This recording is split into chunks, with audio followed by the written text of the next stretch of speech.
नमस्कार, आप देख रहे हैं बिहार न्यूज टुडे और मैं हूं श्रुति चौबे आपके साथ। आज दिन है सोमवार और तारीख 15 सितंबर। खबरों की ओर बढ़ने से पहले आइए नजर डालते हैं आज की हेडलाइंस पर। पूर्णिया एयरपोर्ट का उद्घाटन, बिहार को 40,000 करोड़ की सौगात। पूर्णिया मंच से फिर बोले नीतीश, अब एनडीए छोड़कर नहीं जाऊंगा। पीएम मोदी का विपक्ष पर बड़ा हमला, बिहार को बीड़ी समझने वालों को जवाब देना होगा। पुलिस भर्ती को लेकर बवाल, लाठीचार्ज में महिला अभ्यर्थी घायल। बिहार को रेल विकास की नई रफ्तार, 12 परियोजनाओं के लिए सर्वे को मंजूरी। तो ये थी आज की बड़ी हेडलाइंस। आइए नजर डालते हैं खबरों की ओर। पूर्णिया एयरपोर्ट का उद्घाटन, बिहार को 40,000 करोड़ की सौगात। बिहार पहुंचे प्रधानमंत्री नरेंद्र मोदी ने एक दिवसीय दौरे पर पूर्णिया एयरपोर्ट का उद्घाटन किया और बिहार को 40,000 करोड़ रुपए की योजनाओं की सौगात भी दी। सीएम नीतीश कुमार और राज्यपाल आरिफ मोहम्मद खान भी कार्यक्रम में मौजूद रहे। पीएम ने कहा, जब तक हर गरीब को पक्का घर नहीं मिलेगा, मोदी चैन से नहीं बैठेगा। पूर्णिया मंच से फिर बोले नीतीश, अब एनडीए छोड़कर नहीं जाऊंगा। पूर्णिया में पीएम मोदी की सभा में सीएम नीतीश कुमार ने कहा कि अब वे एनडीए से नहीं जाएंगे। अरे बीच में थोड़ा बहुत इधर उधर हो गया, वो छोड़ दीजिए। अब कोई सवाल ही नहीं पैदा होता। हम लोग कोई चीज नहीं करेंगे। हम लोग मिल करके ही सारा काम और कितना ज्यादा काम करवा रहे हैं। बीच में कुछ नेताओं को इधर उधर करवा दिया गया था। मंच पर मौजूद ललन सिंह की ओर इशारा करते हुए नीतीश कुमार ने कहा कि एक नेता तो अभी भी हमारे साथ बैठे हैं। साथ ही पीएम मोदी की तारीफ करते हुए कहा कि उन्होंने बिहार के विकास के लिए बहुत कुछ किया है। दरभंगा में बवाल, पत्रकार पर हुए हमले के बाद बोले तेजस्वी, बीजेपी ने बना दिया गुंडा मंत्री। दरभंगा में मंत्री जीवेश मिश्रा पर यूट्यूबर दिवाकर से मारपीट और गाली देने का आरोप लगा है। एफआईआर दर्ज होने के बाद तेजस्वी यादव खुद थाने पहुंचे और कहा, पत्रकार के सवाल पूछने पर हमला हुआ। उन्होंने चेतावनी दी है कि कार्रवाई नहीं हुई तो सड़क पर उतरेंगे।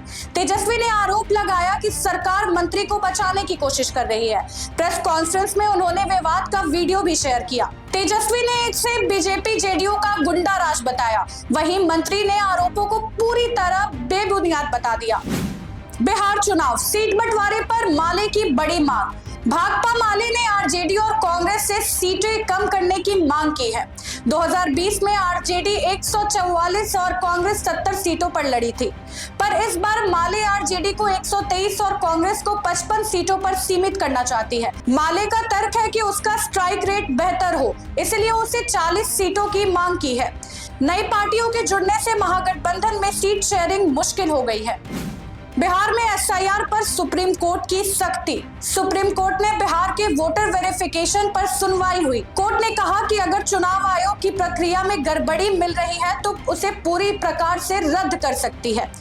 आधार को पहचान पत्र माना जाए, लेकिन यह नागरिकता का सबूत नहीं है। कोर्ट ने साफ कह दिया कि उसका फैसला सिर्फ बिहार ही नहीं, पूरे देश पर लागू होगा। अब अगली सुनवाई 7 अक्टूबर को होगी।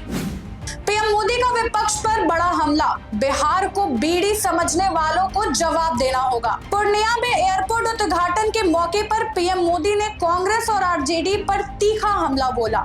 उन्होंने कहा, जो बिहार की तुलना बीड़ी से करते हैं, उन्हें जवाब मिलना चाहिए। घुसपैठ पर सख्त रुख अपनाते हुए बोले, जो भी घुसपैठियां हैं, उसे देश से बाहर जाना होगा। साथ ही एनडीए सरकार की उपलब्धियों की चर्चा करते हुए कहा, आरजेडी राज में अपराध था, आज महिलाएं ड्रोन दीदी बनकर उड़ान भर रही हैं। आरोपों में फंसे आरजेडी विधायक। मुजफ्फरपुर के बोचहा से आरजेडी विधायक अमर पासवान पर 4 करोड़ की जमीन पर जबरन कब्जे का आरोप लगा है। अय्यापुर थाना क्षेत्र की जमीन विवाद में जेडीयू नेत्री सविता शाही की शिकायत पर एफआईआर दर्ज हुई है। पुलिस जांच में धमकी और मारपीट का आरोप लगा है। बिहार में डिजिटल एजुकेशन की क्रांति, 25,000 स्कूलों में बनेंगे स्मार्ट क्लासरूम। बिहार सरकार ने 25,000 मध्य विद्यालयों में 2 स्मार्ट क्लासरूम बनाने का फैसला किया है, जिससे 50,000 डिजिटल कक्षाएं तैयार होंगी। इससे ग्रामीण बच्चों को स्मार्ट बोर्ड, कंप्यूटर और डिजिटल टीवी जैसी सुविधाएं मिलेंगी, जिससे शिक्षा की गुणवत्ता में बड़ा सुधार होगा। मतदाता सूची में गड़बड़ी पर होगी सख्त कार्रवाई, डीएम की चेतावनी। मुजफ्फरपुर में एसआईआर के दौरान डीएम सुब्रत कुमार सेन ने निर्देश दिए हैं कि बिना ठोस कारणों के आवेदनों को अस्वीकार करने वालों पर कार्रवाई होगी। अब तक करीब 95,000 आवेदन मिले हैं, जिनमें नाम जोड़ने, संशोधन और हटाने के फॉर्म शामिल हैं। सत्यापन में पारदर्शिता जरूरी है और अंतिम मतदाता सूची 30 सितंबर को प्रकाशित किए जाएंगे। मुफ्त दवाओं में बिहार नंबर 1, 11वीं बार टॉप पर। बिहार ने सरकारी अस्पतालों में मरीजों को मुफ्त दवाएं देने में लगातार 11वीं बार देश में पहला स्थान हासिल किया है। स्वास्थ्य मंत्रालय की रैंकिंग में बिहार ने राजस्थान और पंजाब को भी पीछे छोड़ दिया है। अब अस्पतालों में 600 से ज्यादा दवाएं मुफ्त मिल रही हैं, जिससे मरीजों को बड़ी राहत मिली है। बिहार एसटीईटी 2025 रजिस्ट्रेशन फिर से टला, नई तारीख जल्द। बिहार एसटीईटी 2025 के लिए आवेदन प्रक्रिया तकनीकी कारणों से फिर से स्थगित कर दी गई है। अब नई तारीख जल्द ही ऑफिशियल वेबसाइट पर जारी की जाएगी। परीक्षा 4 से 25 अक्टूबर तक होनी थी, लेकिन डेट्स में बदलाव संभव है। योग्य अभ्यर्थी ऑनलाइन आवेदन कर सकेंगे। बाकी की पूरी जानकारी वेबसाइट पर उपलब्ध है। इको टूरिज्म से निखर रहा बिहार, राजगीर में बनेगा जुरासिफ पार्क। बिहार में इको टूरिज्म को बढ़ावा मिल रहा है। पर्यावरण मंत्री डॉक्टर सुनील कुमार ने बताया है कि राजगीर जू सफारी में जल्द ही जुरासिफ पार्क बनाया जाएगा। बक्सर में विश्वामित्र पार्क और मंदार पर्वत का सौंदर्यकरण भी जारी है। अब तक 4.5 करोड़ पौधे लगाए जा चुके हैं, जिससे पर्यावरण संरक्षण को मजबूती मिल रही है। बिहार को रेल विकास की नई रफ्तार, 12 परियोजनाओं के सर्वे को मंजूरी। बिहार में रेल नेटवर्क को मजबूत करने के लिए रेल मंत्रालय ने पूर्व मध्यम रेलवे की 12 नई परियोजनाओं के फाइनल लोकेशन सर्वे को मंजूरी दी है। इनमें नई रेल लाइनों, दोहरीकरण, बाईपास और फ्लाईओवर शामिल हैं। नेपाल सीमा तक रेल पहुंचे और गंगा पर नया रेल पुल बनने से कनेक्टिविटी और व्यापार दोनों को बढ़ावा मिलेगा। ये योजनाएं बिहार के सामाजिक आर्थिक विकास की नई दिशा तय करेंगी। बिहार में तेज बारिश का अलर्ट, कई जिलों में बाढ़ का खतरा। बेगूसराय, बेतिया और भागलपुर में तेज बारिश के साथ पूरे बिहार में येलो अलर्ट जारी किया गया है। आज के दिन उत्तर और पूर्वी जिलों में भारी बारिश और बिजली गिरने की आशंका है। गंगा का जलस्तर बढ़ने से निचले इलाकों में बाढ़ का खतरा बना हुआ है। मौसम विभाग ने लोगों से सतर्क रहने और सुरक्षित स्थानों पर रहने की सलाह दी है।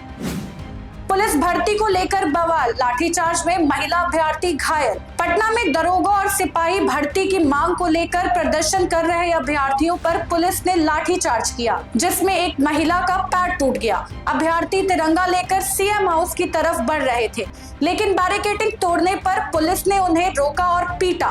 2 साल से भर्ती नहीं निकालने पर नाराज अभ्यर्थियों ने पारदर्शी प्रक्रिया की मांग की और चेतावनी दी कि वे पीछे हटने वाले नहीं हैं। तो ये थी बिहार की आज की 15 मुख्य खबरें। बाकी ऐसे ही खबरों के लिए बने रहे बिहार न्यूज टुडे के साथ। धन्यवाद।